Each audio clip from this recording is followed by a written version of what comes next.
இது நாங்க வந்து நீட்டை ஒழிக்கிறோம்னுலாம் சொன்னீங்க. நீங்க அதை பத்தி எதுவுமே அது நீட்டை ஒழிப்போம். எப்போ ஒழிப்பீங்க? நான் எங்க ஆட்சி காலத்துல நீட் ஒழியும். அதாவது இன்னும் ஒரு 6-7 மாசம் தான் இருக்கு. அதெல்லாம் நீ யார் நிர்ணயம் பண்றதுக்கு? 6-7 மாசம் நாங்க 26லயும் நாங்க நீங்களும் தான் வந்து இந்த கூட்டத்துக்குலாம் பெண்களுக்கு காசு கொடுத்து தான் கூட்டிட்டு வரீங்க. பெண்களுக்கு காசு கொடுக்கலமா, பெண்கள் வந்துடுறாங்க பாவம், அவங்க இங்க இருந்து திரும்பி போறதுக்கு ஏதோ ஒரு காஃபி செலவுக்கு காசு வேணுமேனு. இல்ல நீங்க அவங்கள கூட்டிட்டு வரும்போது 200 ரூபாய் கிடைக்கும்ல, நீங்க கூட்டிட்டு வரீங்க. ஆனா திமுக தான் கொடுக்குது, இருக்கிற கட்சியிலேயே திமுக தான் அதிகமா காசு கொடுக்குது அப்படின்ற மாதிரி சொல்றாங்க. சரி வாங்கிட்டு ஓட்ட போடு, யாரு வேணாம்னா இல்ல வாங்காத வாங்க. அப்ப இப்ப முன்னாடி தேர்தலுக்கு நாங்க வந்து காசே கொடுக்க மாட்டோம்னு சொல்லிருந்தோம். கண்டிப்பா நான் சொல்றேன், 2026ல் திராவிட முன்னேற்ற கழகம் மீண்டும் ஆட்சி அமைக்கும். அதுல எந்த வித மாற்று கருத்து இல்லை. இந்த 3 கட்சியும் ஒன்று சேர்ந்து வந்தாலும் எங்களை ஒன்றும் புடுங்க முடியாது. அவரு போய் யாரையும் வாண்டடா அந்த மாதிரி பண்ணலையா? அவங்களுடைய ரசிகர்கள், அவரு பிடிச்சவங்க தானே. நம்ம ரசிகர்கள் அதை பத்தி அவருக்கு யாரு கூட யாபம் போனா எனக்கு என்னம்மா? விஜய் நல்லவரா சீமான் நல்லவரான்னு பார்த்தா பெட்டர் தென் சீமான். சரியா? விஜய் காட்டிலும் சீமான் நல்லவர்.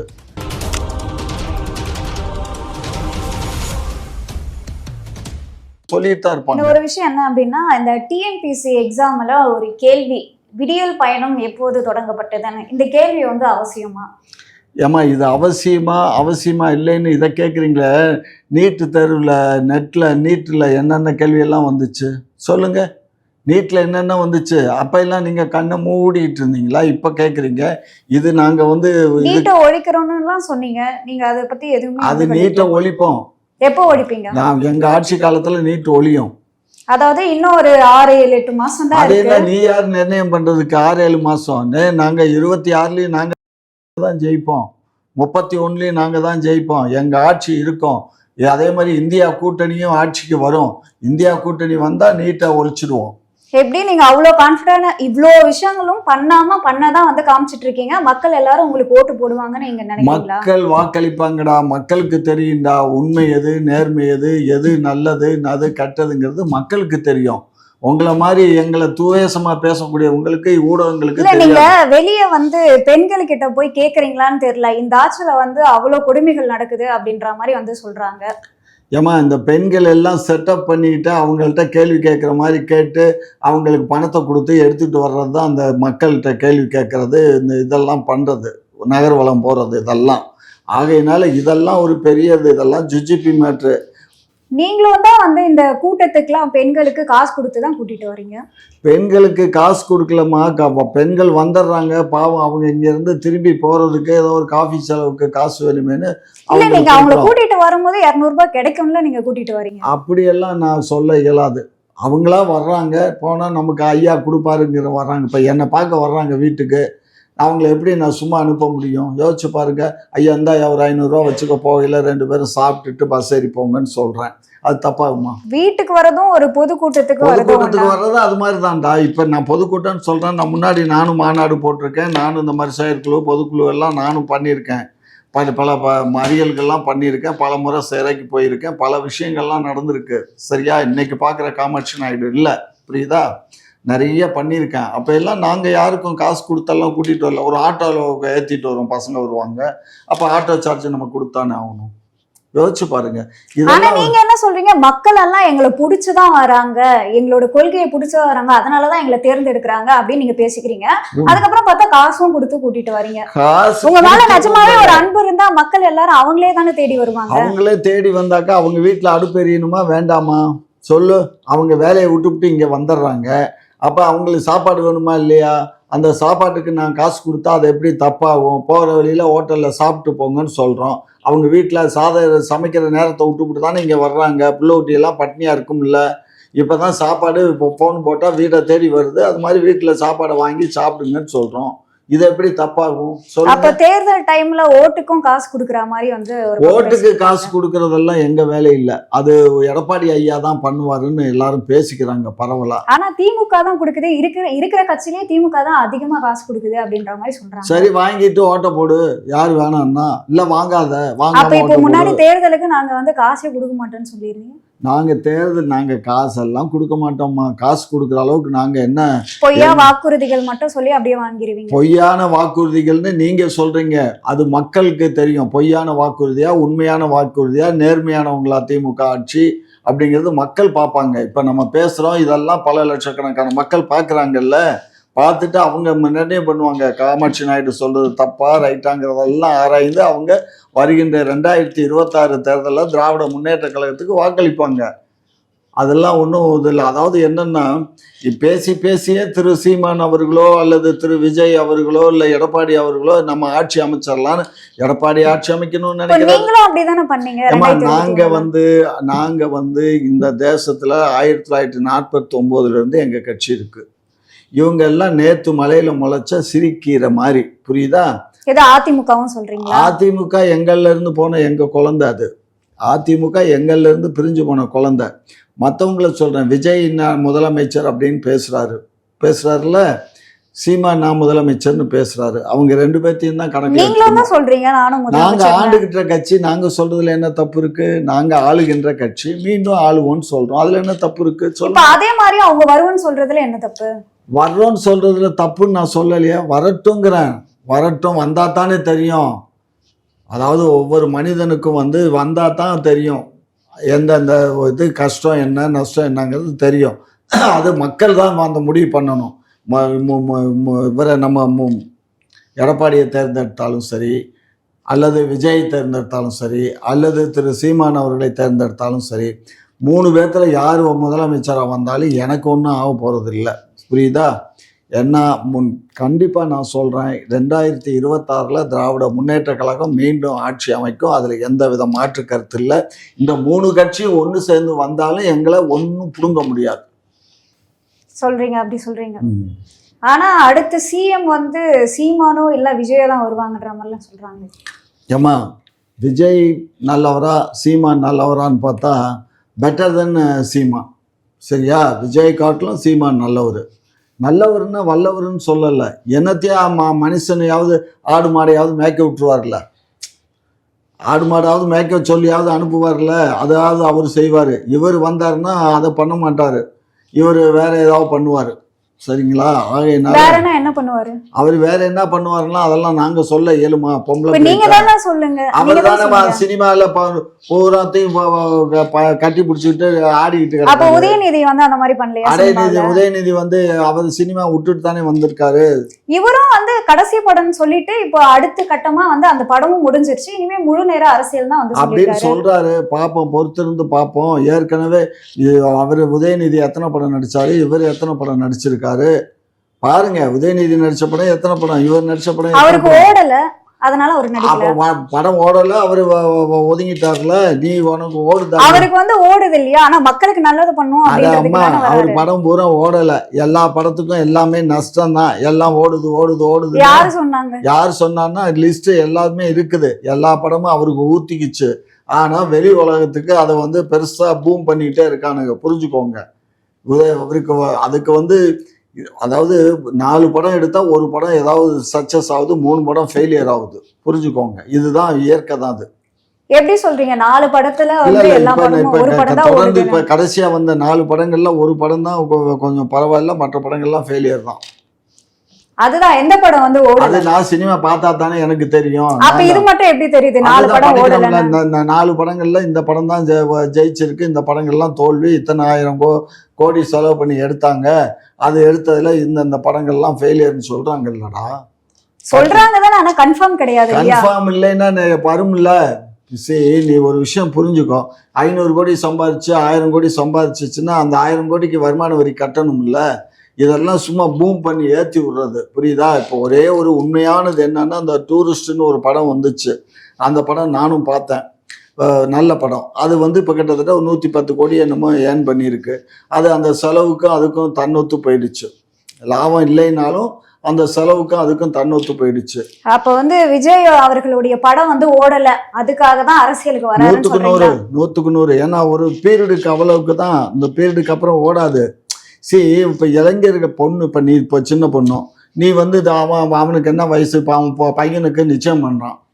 என்ன வயசாயிடுச்சு பாருங்க, கிட்டத்தட்ட 50-52 வயசுக்கு மேல ஆயிடுச்சு. அவன் ஹீரோவை வந்து ரஜினி கூட தான் 75-80 வயசு நடிச்சு யார் போய் பாக்குறா? ஹீரோவா அவர் யாரும் அப்ப பாக்குறது. ரஜினி படமும் யாரும் ரஜினி பாக்குறதுலன்னு படம் சொல்றீங்க. வந்து என்ன படமா எடுக்கிறாரு அவர் வந்து ஹீரோயிசம்னா லவ் சீன் இருக்காது. நீங்க நல்லா பாருங்க, நீண்ட காலம் ஆயிடுச்சு அவர் லவ் லவ் சீன் பண்ணி. இல்லன்னு சொல்றீங்க. ஆமா ஆமா, அவர் படங்கள்ல லவ் சீன் எல்லாம் வராது. அப்ப கமல் படம்? கமல் படமும் லவ் சீன் வராதே. இப்போ ரீசெண்டா ஒரு படம் வந்து த்ரிஷா கூட அவரும் வந்து ரொமான்ஸ் பண்ற மாதிரி வந்து நிறைய பேர் சர்ச்சையா ஆக்குனாங்க. ஏமா இங்க பாருமா, வயசானாலும் இளமை குறையாதுங்கிற மாதிரி அவர் ஒரு படத்துல ஒரு சீன்ல ரொமான்ஸ் பண்ணியிருப்பாரு, அவ்வளவுதான். அதுக்காக அவர் லவ்ங்கன்னா முன்னாடி வந்த படங்கள்லாம் 4 லவ் ஸ்டோரி இருக்கும், சரியா? இது இப்போ வந்து நீங்க கமல்ஹாசன் அவர்களுக்கு எம்பி சீட் வந்து கொடுத்துருக்கீங்க. கமல் வந்து உங்க கட்சியில சேர்ந்துட்டாருன்னு சொல்லி அவருக்கு வந்து நியாயப்படுத்துறீங்களா? கமலுக்கு நான் நியாயப்படுத்தலடா. இன்றைக்கு திரையுலகத்துல வந்து எம்ஜிஆர், சிவாஜி கணேசன், அதுக்கப்புறம் வந்து கமல், புரியுதா, ரஜினி, இவங்கெல்லாம் வந்து ஒரு கேட்டகரி. இப்போ விஜய் அண்டு இவர் நம்ம அஜித்து, சுல்லாம், நம்ம அவங்கெல்லாம் ஒரு இது கேட்டகரி. இப்படி பிரிக்கிறோம். அதாவது நான் பிரிக்கலை, மக்கள் தான் பிரித்து வச்சுருக்காங்க. இவங்கெல்லாம் வந்து படம் வந்து இப்போ பாருங்கள், இப்போ ஒரு கமல் நடித்த படம் போச்சா? போகலையே, ரொம்ப நஷ்டத்தில் தான் போயிருக்கு. ஆனா விஜய் படம் அப்படி இல்லையே. அப்படி இல்லைன்னு நீ கற்பனை பண்ற. இல்ல, எல்லா யங்ஸ்டரும் படம் நடிக்கணும்ல கேட்டுட்டு இருக்காங்க. யங்ஸ்டரும் படம் நடிக்கணும்னு தானே கேட்குறாங்க. அதான் படம் நடிகன்னு தானே சொல்றாங்க. யார? நீங்க அரசியலுக்கு போனாலும் அரசியலும் பண்ணணும், நடிக்கவும் செய்யணும் அப்படின்னு தானே சொல்றாங்க. பண்ணட்டும், மக்கள் பார்க்கட்டும். ஒரு விஷயம் புரிஞ்சுக்கோ, ஒரு படம் ரொம்ப இழுத்து மூடி ஊத்திக்குச்சுன்னு வச்சுக்கோ, மரியாதையே போயிடும். சினிமா அதுதான் சினிமா. சினிமாவில் வந்து அரிதாரம் பூசுகிற வெள்ளியும் தான் சினிமா. அரிதாரம் பூசி ஒரு படம் ஃபெயிலியர் ஆயிடுச்சுன்னு சொன்னால் அதுக்கப்புறம் மக்கள் திரும்பி கூட பார்க்க மாட்டான். இது சினிமாவில் நான் பார்த்த இது, என்னுடைய வயசில் நான் பார்த்துக்கிட்டே தான் இருக்கேன். தொடர்ந்து அதுலேயும் ஒரு 2 படம் 3 படம் அவுட் ஆச்சுன்னு வச்சுக்கோ, எவனும் ப்ரொடியூசர் வரமாட்டான் படம் எடுக்கிறதுக்கு. அதுக்கப்புறம் இவனை சொந்த காசை போட்டு இவங்க சூனியம் பண்ணுவானுங்க, அதுவும் இதாகி ஓத்திக்கிறோம். அதனால் அதெல்லாம் சொல்ல முடியாது. இப்போ சினிமாவை வச்சு யாரையும் பண்ண முடியாது. எம்ஜிஆர் எல்லாம் பண்ணுறீங்க. எம்ஜிஆர் எப்படி வந்தார்னா, அவர் 1957 அரசியலுக்கு வந்துட்டார். கொஞ்சம் கொஞ்சமாக அவர் படத்தில் திமுகவுக்கு ஆதரவாக வருவார், கொடியை காட்டுவார், மக்களுக்கு நன்மை செய்கிற மாதிரி பேசுவார், வைப்பார். அதுக்கப்புறம் உண்மையிலேயே மக்களுக்கு கை ரிக்ஷா ஓட்டினவங்களுக்கெல்லாம் அந்த காலத்தில் ரெயின் கோட்டு கொடுத்தாரு. இவருமே வந்து குழந்தைங்களுக்கு வந்து பாராட்டி வந்து, ஆமாம், சின்ன பிள்ளைகளெல்லாம் வந்து பாராட்டி அப்படி பொன்னாடை போத்தி தோளில் கை போட்டு ஃபோட்டோ எடுத்துக்கிட்டாரு. இப்போ உங்களுக்கு அவர் தோல்ல கை போட்டு எடுத்ததுதான் வந்து நான் சொல்லலையே, அது என்ன பிரச்சனை இருக்கு? அது குழந்தைகள்கிட்ட போய் அவர் தோல்ல கை போடுறதுல என்ன பிரச்சனை இருக்கு? அதெல்லாம் வந்து சித்தரிக்கிறீங்க. நான் சித்தரிக்கல, உண்மையை சொன்னேன். நான் நடந்துச்சு இல்லாது இல்லாத நான் சொல்லலையே. அவரு போய் யாரையும் வாண்டடா அந்த மாதிரி பண்ணலையே, அவங்களுடைய ரசிகர்கள் அவரு பிடிச்சவங்க தானே. ஆமா, ரசிகர்கள் அதை பத்தி அவருக்கு யாரு கூட யாவும் போனா எனக்கு என்னம்மா? அவரை பற்றி எனக்கு நிறைய பர்சனல் லைஃப்பில் நிறைய தெரியும். அதெல்லாம் நம்ம ஊடகத்தில் பேச வேண்டிய அவசியம் இல்லை. அது அவருடைய சொந்த வாழ்க்கை. இவர் மாநாட்டில் மக்களுக்கு, ஏழை எளிய மக்களுக்கு நான் அதை கொடுக்குறேன் இதை கொடுக்குறேன்னு மேடையில் கூப்பிட்டு வச்சு இது பண்ணார். அதுதான் நம்ம தப்புன்னு சொல்கிறோம். ஏன்னா நீங்கள் வந்து அந்த மாதிரி கூப்பிட்டு வச்சு எதுவுமே அது மாதிரி எல்லாம் வந்து நம்ம பண்ண மாட்டோம். ஏன்னு கேட்டிங்கன்னா, அந்த பெண்ணை வந்து தகப்பன் கூட தொடக்கூடாது. ஒரு பொண்ணு பெரிய பொண்ணு ஆயிட்டாலோ அல்லது 10 வயசை தாண்டிட்டாலோ தகப்பனா இருந்தால் கூட அந்த பெண்ணை தொடக்கூடாது. அதுதான் அவங்க சொல்லணும் இல்லையா? அது எவங்க சொல்லணும்? கழுதை சொல்லணும், கத்திரிக்காய் சொல்லணும். இப்போ திருமாவளவன் என்ன சொல்லியிருக்காரு அப்படின்னா, தமிழகத்தை பொறுத்த வரைக்கும் இருமுனை போட்டி தான், 3வது அணியெல்லாம் ஒரு பெரிய தாக்கத்தையே ஏற்படுத்தாது அப்படின்ற மாதிரி வந்து சொல்லியிருக்காரு. அப்போ அதிமுக திமுகவுடைய எதிர்ப்பு வாக்குகள் யாருக்கு போகும்? ஏமா, அதிமுக எதிர்ப்பு வாக்கு திமுகவுக்கு வரும், திமுகவுடைய எதிர்ப்பு வாக்கு அதிமுகவுக்கு போகும். 2 கட்சியோட எதிர்ப்பு வாக்குகள் எங்க? 2 கட்சிக்கும் எதிர்ப்பு வாக்குகள் வந்து எங்க போகும்? எங்கேயும் போகாது, கவலைப்படாத. ஏன்னு கேட்டீங்கன்னா 2 கட்சிக்குள்ளதான் வந்துக்கணும். 3வதா வந்து போகணும்னா இப்ப எங்க கட்சியில காங்கிரஸ் இருக்கு, 2 கம்யூனிஸ்ட் இருக்கு, வைகோ இருக்காரு, மற்ற ஜாதிய கட்சிகள் 4 இருக்கு. ஆனா ஒரு கூட்டம் வந்து, அதாவது எனக்கு திமுக கூட்டணியும் வேணாம் அதிமுக கூட்டணியும் வேணாம் அப்படின்ற மாதிரி இருப்பாங்க. அவங்களோட ஓட்டு, அவங்க வேணான்னு இருக்கிறவங்க ஓட்டு எவ்வளவு பேர் இருப்பாங்க? வேணான்னு சொல்லு, மிஞ்சி பண்ண 1% 2% இருப்பாங்களா? இப்ப அந்த ஓட்டுகள் வச்சுதான் வந்து சீமான் அவர்கள் 8% ஆமா, ஓட்டு வந்து உண்மைதான். வாங்கியிருந்தாரு. 36 லட்சம் ஓட்டு வாங்கியிருக்காரு. அதான் அந்த வேண்டான்னு சொல்லி இருக்க அந்த நோட்டாவுக்கு போய் போடுவாங்கல்ல, அந்த நோட்டா ஓட்டை அவர் வாங்கி ஜெயிச்சிருக்காரு. எங்கேயாவது ஒரு சட்டமன்றத்திலேயோ அல்லது ஒரு கவுன்சிலர்லயோ எங்கேயாவது ஜெயிக்க முடிஞ்சா யோசிச்சு பாருங்க. முடியாது. இப்ப இவ்வளவு நான் தான் அடுத்த முதலமைச்சர்னு சொல்றாரு. ஒரு எம்எல்ஏ தொகுதியில கூட ஜெயிக்க முடியாது. இவர் எம்எல்ஏக்கு நின்றாலே இவர் ஜெயிக்க மாட்டார். அவருதான் படிப்படியா வந்துட்டு இருக்காரு இல்லையா? 8% இப்ப வந்து வாக்கு வாங்கிட்டாரு. அடுத்து சீமான் வந்து 8% வந்தாரு. சீமான்ட்ட இருக்கக்கூடிய ரசிகர்கள் தான் அவர்கிட்ட இருக்கு. அவர் திரைப்படத்துல இருந்து அவர் திரைவசனங்கள் பேசுற மேடைகளை பேசுறதுனாலதான் மக்கள் வந்து அவர்கிட்ட வந்தாங்க. கொத்து கொத்தா வந்தாங்க. இப்ப கொத்து கொத்தா வந்து யார்கிட்ட போறாங்க? ஒன்றும் திமுக வர்றாங்க, இல்லைன்னா விஜய்கிட்ட போறாங்க. இன்னொரு இதாக வந்து யாருன்னா பண்ருட்டி எம்எல்ஏ இருக்கார்ல, அவர்கிட்ட போறாங்க. இப்போ பண்ருட்டி எம்எல்ஏ கிட்டத்தட்ட ஒரு 1000 பேர் இப்போ ஜாயின் பண்ணியிருக்கான் இந்த ஒரு மாசத்துல மட்டுமே. ஸோ அதனால அது என்ன காரணம்னா, அது தமிழ் தேசியம். நாங்கள் தமிழ் தேசிய அமைப்பில் இருந்துட்டோம். நாங்கள் வேற அமைப்புக்கு போக விரும்பலை. அதனால அவர் எம்எல்ஏ வந்து பண்ருட்டி தொகுதி எம்எல்ஏ வந்து அவர் வந்து பண்ணுறாரு, தமிழ் தேசியம் பண்ணுறாரு, அதனால அவர் கூட போகிறோன்னு முந்தா நாள் கூட ஒரு குரூப் விளையிருக்காங்க. ஸோ அதை பற்றியெல்லாம் கவலை இல்லைம்மா. அவர் சீமானே என்கிட்ட சொல்வாருமா, மாமா 100 பேர் போனால் என்கிட்ட 1000 பேர் வர்றான், அதை பற்றியெல்லாம் எனக்கு என்ன கவலைங்கிறாரு. அவர்கிட்ட இருக்கக்கூடிய ஓட்டர்ஸ் அவர்கிட்ட இருக்க போகிறாங்க. விஜய்கிட்ட இருக்கக்கூடிய ரசிகர்கள் அவர்கிட்ட இருக்க போகிறாங்க. இவங்க யாருக்கும் மாற்றி வாக்களிக்க மாட்டாங்க. அவங்களுக்கு தான் வாக்களிப்பாங்க. இதில் இப்போ தெரிஞ்சு போயிடும். விஜய்க்கு என்ன தனிச்சு நின்றாருன்னா அவருக்கு என்ன வாக்கு, சீமானுக்கு என்ன வாக்கு, இவங்களுக்குள்ள இப்போ பரிமாற்றங்கள் இருக்கா என்னங்கிறது தெரிஞ்சு போயிடும். அவ்வளோதான். இப்போ டிஎஸ்பி, அதாவது மயிலாடுதுறையில இருக்கக்கூடிய டிஎஸ்பி திமுக அரசு மேல ஒரு குற்றச்சாட்டை வச்சிருக்காரு. அதாவது மு.க. ஸ்டாலின் அவர்களுக்கு காவல்துறையில என்ன நடக்குதுன்னே வந்து தெரியல அப்படின்ற மாதிரி வந்து சொல்லியிருக்காரு. ஏன் அப்படின்னு பாத்தீங்கன்னா, அவரோட வாகனத்தை வந்து ஒரு மினிஸ்டரோட ப்ரொடெக்ஷனுக்கு வந்து கேட்டிருக்காங்க. ஆனா அதுக்கு வந்து சட்டப்பூர்வமா அது கொடுக்குற மாதிரி அதுல கிடையாது. அதுக்கு நிறைய ப்ராசஸ் இருக்கு. ஆனா சடனா கேட்டதுனால என்னால கொடுக்க முடியாதுன்னு சொன்னேன். அதனால இப்ப என்னோட வாகனத்தை பறிச்சுட்டாங்க, நான் வந்து நடந்து தான் போயிட்டு இருக்கேன் அப்படின்ற மாதிரி வந்து சொல்லியிருக்காரு. ஏம்மா, இதுக்கெல்லாம் வந்து நான் பதில் சொல்ல இயலாது. ஏற்கனவே அந்த எஸ்பி நேத்திக்கு பேட்டி கொடுத்துருக்காரு. நீங்கள் அதை பாருங்கள். அந்த எஸ்பி சொல்லியிருக்காரு. என்ன சொல்லியிருக்காரு? என்ன சொல்லியிருக்காருன்னு நீங்கள் கேளுங்க. நான் கேட்க வேண்டாம், சொல்ல வேண்டாம். அதாவது வந்து சந்தர்ப்பங்கள் சூழ்நிலைகளில் நம்ம எல்லாத்துக்கும் எல்லாம் செஞ்சு தான் ஆகணும். அரசு உடைய வாகனம் தானே தவிர இவருடைய தனிப்பட்ட வாகனத்தை கேட்கல. அரசு வாகனம், அதுக்குன்னு தனியா வாகனங்கள் இருக்கு, அதை பயன்படுத்தலாமே அப்படின்னு தானே அது நீங்க ஐடியா கொடுக்க வேண்டிய அவசியம் இல்ல. இல்ல, நான் ஐடியா கொடுக்கல, அவரே வந்து சொல்றாரு. அவர்தான் நீங்க என்ன, அவர் வந்து ஐடியா கொடுக்க வேண்டிய அவசியம் இல்லை.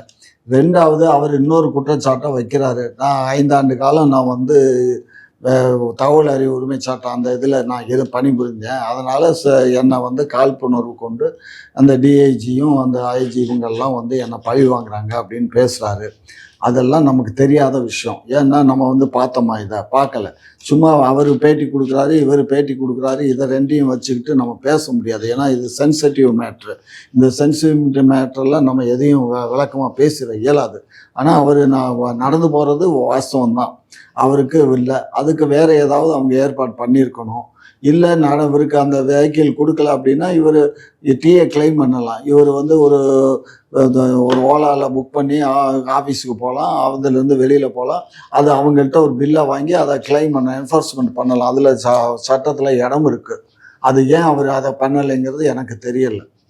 ஓலா யூஸ் பண்ணிக்கலாம்டா, டாக்ஸி யூஸ் பண்ணி அவங்கள்ட்ட ரசீது வாங்கி அதுக்கப்புறம் அதை டிஏ பில்லோட சேர்த்து கொடுத்தோம்னா இவங்கெல்லாம் டிஏ கிளைம் பண்ணுற இதில் கேட்டகரியில் வருவாங்க. அந்த டிஏவோட சேர்த்து இந்த பில்லையும் அட்டாச் பண்ணால் அவங்களுக்கு பேமெண்ட் வந்துடும். ஆனால் அந்த வாகனம் பறிக்கிறதுக்கான நோக்கம் என்ன? அது எனக்கு தெரியாத ஒரு விஷயத்த நான் சொல்ல இயலாதுமா. வாகனத்தெல்லாம் அவர் ஏற்கனவே வந்து அது பழைய வாகனம், அது இங்கன நிற்குமா அங்கன நிற்குமானே தெரியாத அப்படிப்பட்ட வாகனத்தை பறித்து என்ன செய்ய போகிறாங்க? அது வந்து லோக்கல் இவருக்கு நேராக மேலே இருக்கக்கூடிய அதிகாரிகள்கிட்ட தான் இப்போ நீங்கள் கேட்ட கேள்வியை கேட்கணும். அவர் தான் இதுக்கு பதில் சொல்லணும். நான் பதில் சொன்னால் அது சரியாக வராது. அவர் பதில் கேட்டால் தான் யாரும் சொல்ல மாட்டேங்கிறாங்க அப்படின்ற மாதிரி சொல்கிறாரு. பதில் கேட்டால் யாரும் சொல்ல மாட்டேங்கிறாங்கன்னா அவருக்கு வந்து நேரடியாக அவர் இப்போ கோர்ட்டுக்கு போகலாம். அவர் கோர்ட்டுக்கு போகலாம், நீதிமன்றத்தை அணுகலாம். நீதிமன்றங்கள் இப்போ வந்து இந்த வேல்முருகன் ஜட்ஜை மாதிரி ஆட்கள்லாம் ரொம்ப நேர்மையான ஆட்கள் தான் இருக்காங்க. ஒரு பெட்டிஷனை போட வேண்டியதுதான், இந்த மாதிரி என்னை பழி வாங்க நோக்கத்தோடு இந்த அரசு பண்ணுது, சீஃப் செக்ரட்டரி, டிஜிபி, ஐஜி இவங்க மேலே எல்லாம் ஒரு கம்ப்ளைண்ட்டை போட வேண்டியது, ரைஸ் பண்ண வேண்டியது தான். எல்லாத்துக்கும் தான் இப்போ எல்லா உரிமையும் கொடுத்தாச்சே. யாருக்கும் வந்து எந்த நேரமும் எது வேணாலும் நீதிமன்ற கதவுகளை தட்டலாம், ஒன்றும் கவலைப்பட வேண்டாம். ஆனால் அவர் பாதிக்கப்பட்டிருக்காரு, அந்த இடத்துல இருந்து பார்த்தா வருத்தப்பட வேண்டிய ஒரு விஷயந்தான். அது வந்து நம்ம சந்தோஷமாக இல்லை. ஆனால் அது என்ன விஷயங்கிறது எனக்கு தெரியாது, அதனால் நான் வந்து விளக்கமாக சொல்ல இயலலை. அது முதல்வர் கவனத்துக்கு கண்டிப்பாக நேத்திக்கு போயிருக்கோம். ஏன்னா நேற்று அவர் ப்ரெஸ்ஸை பார்த்துருக்காரு.